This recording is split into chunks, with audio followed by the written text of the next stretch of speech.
How is it going, everybody? My name is DeMarco, and today we have an incredibly exciting brand new gameplay trailer for LEGO Star Wars The Skywalker Saga, showcasing us brand new details, levels, environments, artwork, leveling systems, and even a release date. There's a ton to pour through here. I hope that you guys are excited as I am. It's easily on my top 5 list for 2022. So without further ado, if I miss anything, let me know down in the comment section below. I hope you enjoy.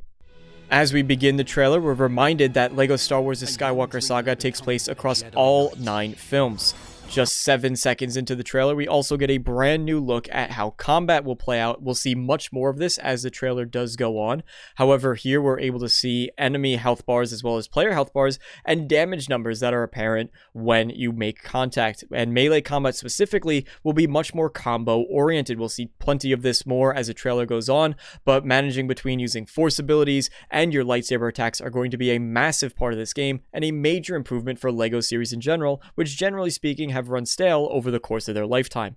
Other than that, the improved visuals are immediately apparent and will be so throughout the entirety of this trailer. A Jedi is twisted by the dark side. The LEGO games, of course, are going across all 9 films, and we've seen multiple delays. This is largely in part due to probably things such as, 1, polish, which is incredibly important, but also the fact that all 9 of these films are not only voice acted, but will also feature an optional mumble mode, which allow players to continue on through the traditional LEGO Star Wars format for nostalgia purposes, or maybe just for their preference. Either way, this is a massive undertaking, the biggest LEGO game to boot, and an incredible jump forward for the future of the LEGO series, especially if they could branch into new and exciting IPs that they haven't touched before.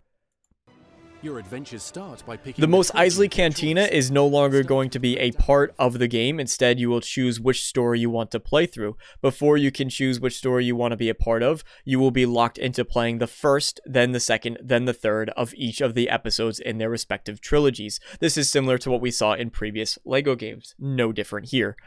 By picking the trilogy of your choice. Third-person blaster combat has been massively improved. You will also see destructible environments with the bricks coming off as Poe Dameron shoots them while he's running. Enemies also will react to where you shoot them. As Poe Dameron shoots them in the legs, you'll notice they fall over. Escape a failed negotiation. This is one of my favorite shots in the trailer as we get to see just how far the visuals have improved. You can put this side by side with the original trilogy and you'll see, obviously from a visual standpoint, but just the particle effects, the lighting. Of course, this scene is very reminiscent and nostalgic. These lights, if you remember, you were able to previously pull levers and open little grates that would then spawn a mini kit if you did all of them at the end of the hallway. The transition between the old and the new here, I think, is showcased excellent in this one shot. Or start where it all began, as Leia sends R2-D2 and C-3PO on a mission that will change the course of... Excitingly, the stories of themselves, of course, are not changing, but the way that we get to play them is going to be massively different than what we've experienced in the past. LEGO games, of course, famous for their humor, and something that honestly isn't really accomplished in most other games. Here we have Gungans with decommissioned droids and their proton bombs bowling them, one speared right through the booty. And then, of course, this giant creature, I apologize, I do not know the name of, maybe I should, for the sake of a trailer analysis, is chomping on a droid in the background. Here we do see some Ewoks that are holding down the stormtroopers. One is jumping. A small nitpick that I did notice, and again, everything that I feature in this trailer are going to be solely nitpicks, and these are very, very small, which is a good thing for the game. It's generally a good thing when the things I have to complain about are so minimal that they're inconsequential. In this case, you can see this brick in the back here disappearing, probably from draw distance as the Ewok runs farther away from this hill. Again, I said they were very small. If this is all we have to complain about when LEGO Star Wars The Skywalker Saga releases, we are in really good shape. As war spreads across... Just a nice attention to detail. Not only do we have the ships flying in with beautiful environments and beautiful quality that we haven't seen before in a LEGO game, but you can actually see the people who are in this ship. Yoda and possibly Kit Fisto, who might be in this ship. And in this one, we of course have Obi-Wan Kenobi, Padme, and Anakin. However, if we play the scene in full, you'll notice that Padme is barely even noticeable the entire time. As war spreads across the galaxy, LEGO Star Wars The Skywalker Saga lets you... Including her was a minute detail that didn't need to be done, and yet they did, and I appreciate the extra effort. New combat mechanics favor combos. We saw Luke Skywalker in the previous shot using a similar method of the Force where he pulls him over the head. Of course, between characters, we should expect to see differences in the way they play. For example, Anakin versus Obi-Wan versus Mace Windu. But if some of them do have some overlap, that's nothing to be concerned about. One thing to note is this exclamation mark above the droid's head as he goes to attack. This is something that will probably be related to counters that are in the game, as a new counter system is present, with the combat system taking more of an Arkham-style free-flow approach than what we've seen in the past. Mechanics allow for greater mastery as you plunge into the action. Rey has, of course, her own moves set with her staff. And small. And here we do get to see Mace Windu stringing together combos as well as Poe Dameron.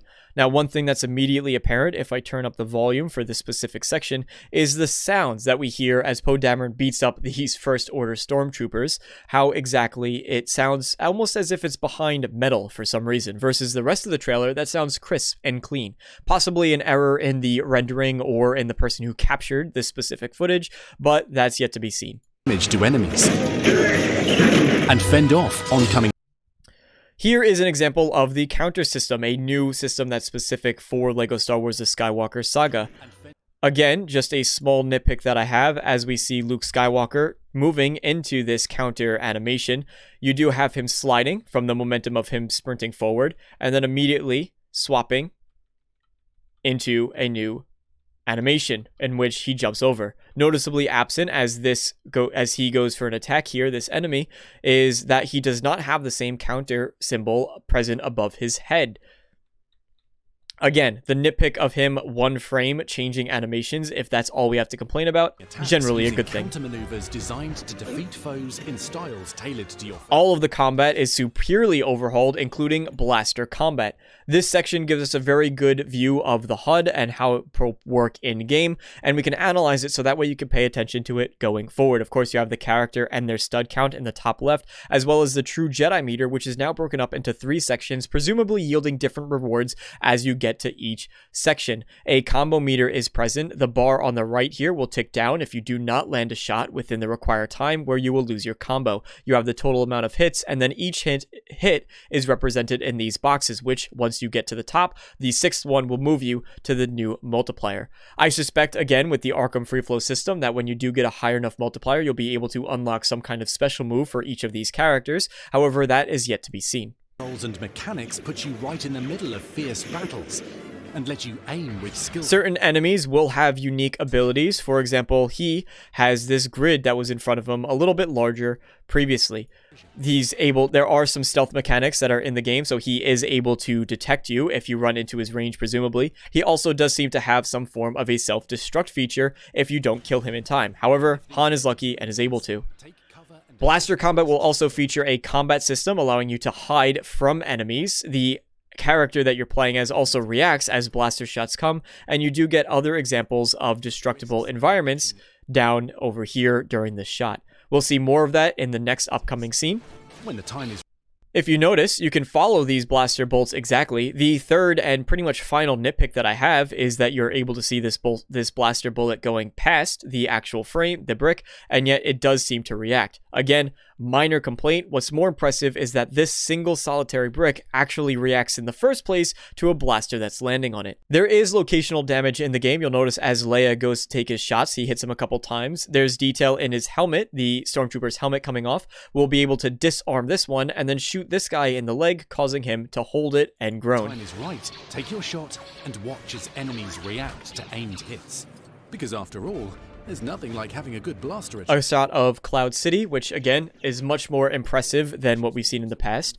The detail in some of these shots is incredible, with the actual LEGO copyright symbol and sometimes their actual part numbers visible, which we'll see in a couple seconds as Luke Skywalker raises his arm to look down the barrel of a lightsaber, and you're able to see his actual serial number on the side here. In the background, we have seen this in the past, but Obi-Wan partying with Commander Cody and Anakin in the background, as well as Anakin Skywalker having a blast with some clone troopers on the wall. Just some fun little Easter eggs and references for players to find, of which in LEGO Star Wars games, there's always a ton to be discovered. In this shot in particular, I wanted to make sure I highlighted the visual fidelity that is present in this game, with Rey's lightsaber able to be shown reflecting across all surfaces, the floor, even to a lesser extent, the enemy's armor. You could see their reflections clearly. For some reason, I guess the cleaning people didn't do a good job with dust picking up beneath Rey's feet as she runs, but the visual fidelity in this game is staggering. A lightsaber against the saga's most sinister. We get to see some really improved particle effects, and of course lightsaber combat and melee combat in general is a massive highlight of this new series, and one of the biggest overhauls that we'll see with the LEGO game. Also, that's not how lightsabers work, of course. Jango Fett, or Obi-Wan in this shot, is able to dodge by jumping over the attacker in very smooth melee-based combat, and animals can be seen across planet surfaces, such as this lizard. Objects that are force interactable will be highlighted blue, as we'll see in this shot and some previous shots that I missed over. Everywhere. Harness its power to lift objects, attack enemies, or influence others. In this game versus previous LEGO Star Wars entries, you are now able to use the Force to influence enemies, as we saw in this shot, distracting the stormtroopers. This is something new that will possibly lend into a light version of stealth mechanics that are available to use in the game, either taking a more sneaky route or a more combat-heavy route, which we'll see later on. To new heights by progressively unlocking planets as you journey your way through the saga. Just open the holo projector. The Galaxy map features over 20 planets. Here we can see the three main currencies in the game. We have Kyber bricks, an unknown type of currency, which we're yet to be see exactly what it is, but we do know what it's for, as well as the actual stud count. Now you can see the galaxy overview, a planet overview, a local overview, and then possibly an interior overview showing all the layers and depth that this game has. Implementing this many features across 9 films no doubt is one of the major reasons for the delay. Notable here is that each area has its own percentage completion, both on a planet level as well as the region of space. For example, when they hover over this intersection called the interior, 28.57% has been complete, versus when they scroll off of the entire galaxy has 52.2%. And chart your course. Space travel seems to be seamless. Players will not be loading screens, which is a standard, and we do actually get our first look at how space will look when you first take off. You go through hyperspace, and then you appear in front of whatever destination you selected, in this case, Coruscant. And you can see the different areas within the planet that you can land on, as well as points of interest scattered around. On the bottom, we do have a look at our shield and health for the ship. We also have this marker. I'm not exactly sure what it was, or what it is, but if you do notice, it does actually get further, even though the player is moving down here at 4 something per hour. You also have proton missiles down in the bottom left as well. Be prepared to engage in space combat is exhilarating, as they describe it within the trailer, with tons of enemies on screen at one time. You're even able to take on capital ships. Also, putting interesting characters in pilot positions, with Boss Nass flying this Y-wing bomber here. Once again, we have the speed as indicated here, as well as the target that you're currently locked onto. Or take on incredible mission.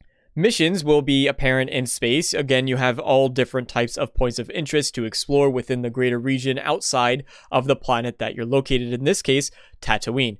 You do have different skins for the characters. The game does boast 300 playable characters in the game. However, there's a variety of ones that will be more or less the same. For example, in the first shot of Poe's TIE Fighter, we see Poe Jacket. You do see Padme on this planet, or this particular skin. In this case, it's Finn Crate. So you'll see 300 characters, yes, but many of them will be variations of the same character, which is something that we have seen in previous games. As you pilot legendary vehicles. And when you're ready, make your descent to the next adventure.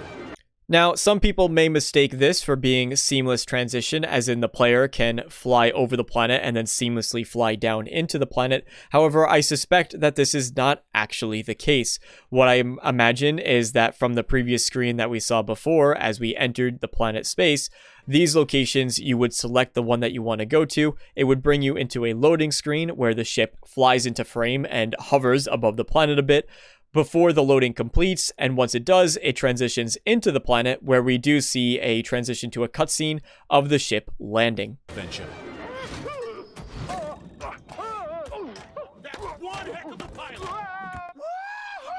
Again, some classic LEGO comedy. Every episode in the saga... Every episode has been completely overhauled, in some cases looking completely unrecognizable from what we had in the complete saga. Specifically, this mission with these massive battles against the Naboo droid army. Fun and exciting levels. Combat is also in vehicles now, which is pretty neat, as you can see Rey shooting off of the back of this speeder. Also, keep a look at Rey's hair, which bounces with the shots that she takes. Again, just another incredible attention to detail. Multiple routes to progress. The player has the option of what route they want to take in different situations, being able to build one or the other, determining the path they'll take to progress through the game. LEGO games have traditionally had a Metroidvania style of gameplay, meaning that it's likely you'll only be able to build one and will have to live with the choice. In this one, maybe you have a more secret route going down the hallway, as you can see stormtroopers hanging out in the background through this broken door. To progress through, so you can charge in boldly. In this example, we see Finn either trying to blast his way, Poe trying to blast his way through the door, versus him running across the side where we could see that same door down below, taking a more stealthy route in order to progress through the game. Destinations. You can choose to either continue on. The cantina has been completely replaced, as now every episode seemingly has their own open worlds. In this case, you run through the environment, you get into the Emperor's chambers, and then you could choose to progress the story by getting to this node here. Otherwise, you can choose to freely explore the planets that you land on and go to all the different areas, taking on optional side missions, as well as exploring for mini kits, kyber bricks, or other collectibles that can be found throughout the world. In any case, just from this shot alone, you can see how massive some of these environments are and just how much there will be to explore, especially when you keep in mind the map that we saw earlier, showcasing all the different layers of every single planet. Choose to either continue onwards through the main story, or take a detour to explore iconic and expansive planets from the Skywalker Saga. As mentioned, over 20 planets are explorable in the Skywalker Saga, and some of them are explorable in incredible detail, such as Coruscant here.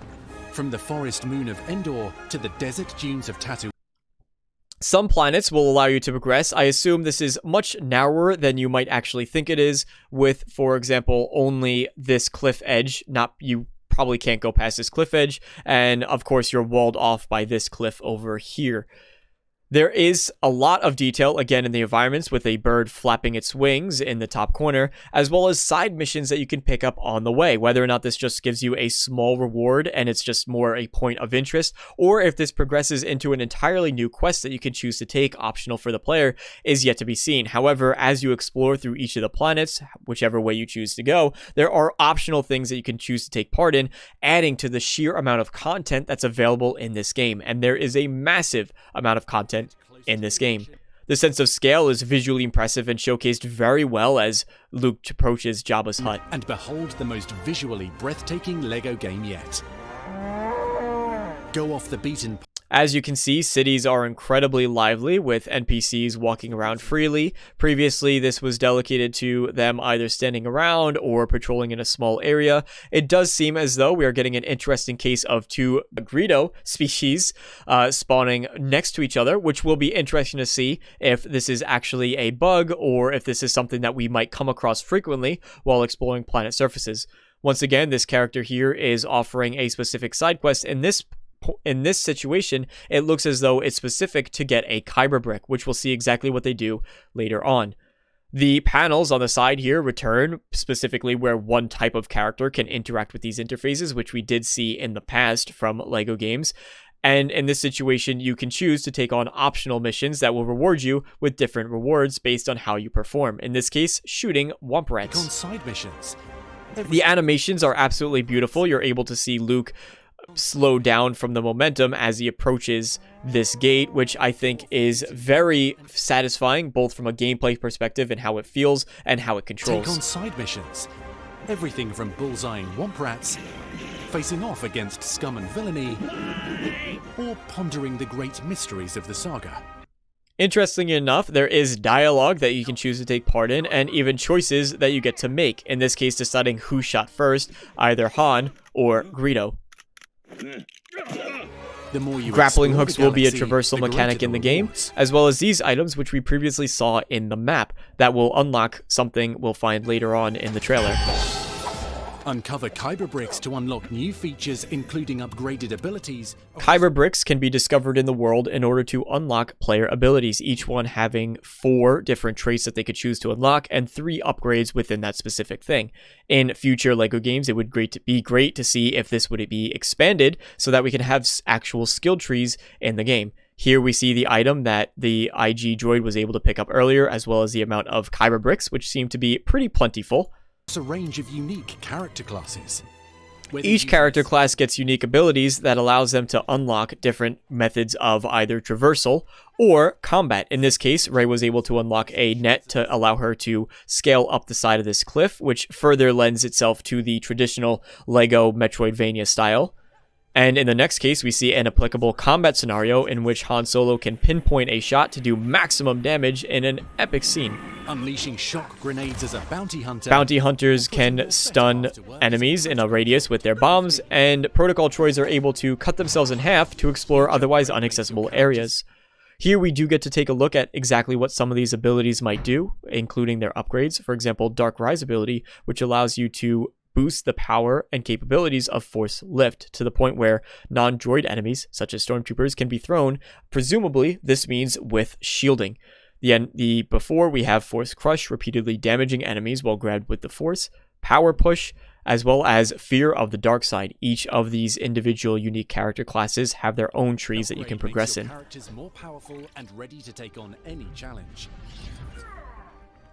And with over 300 characters. Over 300 characters are able to be unlocked. However, again, keep in mind that many of these will be variations of the same character, and also you have some weird ones like whoever that is supposed to be. Characters to unlock. Free play mode lets you play as legends from every corner of the saga and live out your greatest Free play Star mode Wars is fantasies. making a return, allowing you to play as every character, including beloved Gonk Droid, if you so desire to walk across the map at breakneck speed. Lego Star Wars. Minikits are making a return to the series. In what capacity and role they'll play is yet to be seen, possibly just for collectibles. Here we see that the first part of the True Jedi status does in fact unlock a Kyber brick. The Skywalker Saga lets you relive your favorite moments from all 9 films and experience fun and new adventures like never before. On April 5th. An official release date, many people, myself included, thought maybe it would be later in the year, and after so many delays, it's satisfying to finally have an official confirmation. April the 5th is when we will be getting to play LEGO Star Wars The Skywalker Saga, sooner than I personally anticipated, and one that I cannot wait forward to. Did I say cannot wait forward to? I can't wait for. I'm looking forward to. One of those. See, it's yours. Luke, trust your feelings. Finally, we do get to end the trailer with a couple more features that are present in the Skywalker Saga. Specifically, what those little boxes are for. We see here with the cost of 500,000 studs, as well as one of these icons, which are seemingly pretty rare, allow you to get one of these, which take the form or take the place of red bricks for what we've seen in the past. Gonk Civilians, Retro Mode, Hologram Mode, Poor Companion, Super Gonk Droids, Multiplier for studs, as well as Mumble Mode, allowing the classic LEGO Star Wars experience.